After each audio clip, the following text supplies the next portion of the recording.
Hello there guys! Well, this is a video response for Dread Lunn. I'd put a wee question out there as to how some of us see differences between historical gaming and fantasy sci-fi gaming and where that might come from. But first of all, I want to say if you haven't come across Dread Lunn, go and visit his channel. He's bloody awesome. Some of the stuff he puts together for his games that he plays are amazing. Please go and check this guy out. He has got some solid talent. So, haha Dread Lunn, got that in there. So anyway, on to answering the question. So, historical or fantasy sci-fi and why? Well, I'll go back and I'll maybe start where my introduction to the sort of that sort of theme came from. Well, he's saying he started looking into things back when he was watching films, you know, like Spartacus and the likes. Well, I absolutely adored all those big MGM movies. I thought they were fantastic. I thought, you know, they were always beautiful and big and they always inspired me, and I always had a passion for ancient history more than modern history. So I always loved those things as well. But yet again, I'm the Star Wars generation. I came about into this world at pretty much the same time as Star Wars did, so grew up with that all around me, but also grew up with sci-fi and fantasy books around me. You know, I always remember my dad's bookshelf being full of Arthur C. Clarke and Isaac Asimov. And I've always loved those types of stories and got thoroughly involved in them. And through the harder times in my childhood, found solace in fantasy and sci-fi books and saw it as my complete escape away from everything. So I always saw that world as very much the escape. But looking at the historical side, as I say, I always had a real passion for ancient history more than the modern histories.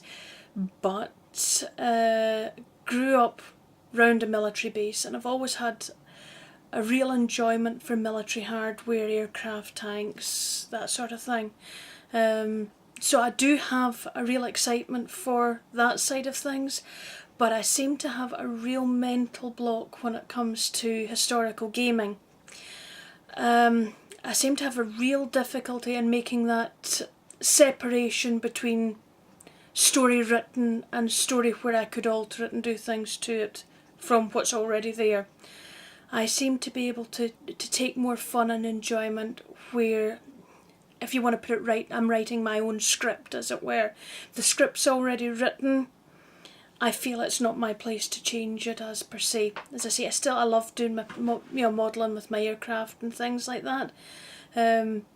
I don't have to change the story that exists with them. I do seem to have quite an issue with taking and rewriting histories of things that already exist.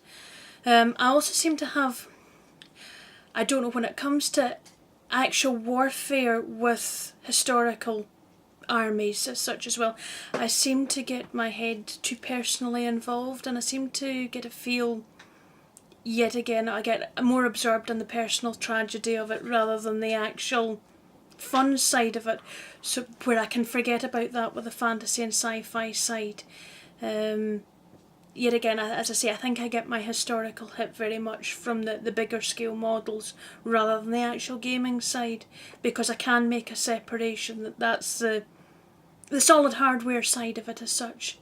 So I think it boils down to basically the angle I can see my escapism in being the sci-fi fantasy, and being able to draw the line of separation between it being a personal involvement and it being something that is fun and exciting separate from it.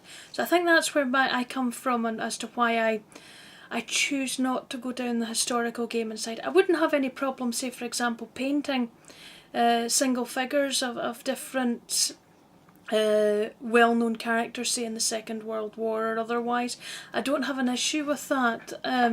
It's directly with trying to reenact something that's actually happened and taking it as a what if. I get sort of stuffy in my head and think, well, it doesn't matter what if because this is how it went. I can take what ifs and scale modelling quite happily, but what ifs in the gaming just seem to sort of stretch out a bit further.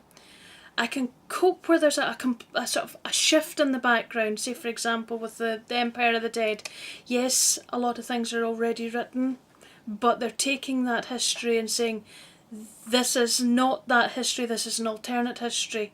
And I can cope with that, I can make that shift quite happily. So I think that's where my dividing line is, as it were. It's not that I have any objection to historical wargaming, it's just it's not for me, I don't feel. But I hope that helps you, Dread Lunn, with sort of your question. I don't know if it maybe helps anyone else out there sort of organise their thoughts on why they go down one route or the other, or why they like both routes. So I hope that helps anyway. You take care, everyone, and enjoy what you're doing. That's what's important at the end of the day. If you like what you're doing, stick with it.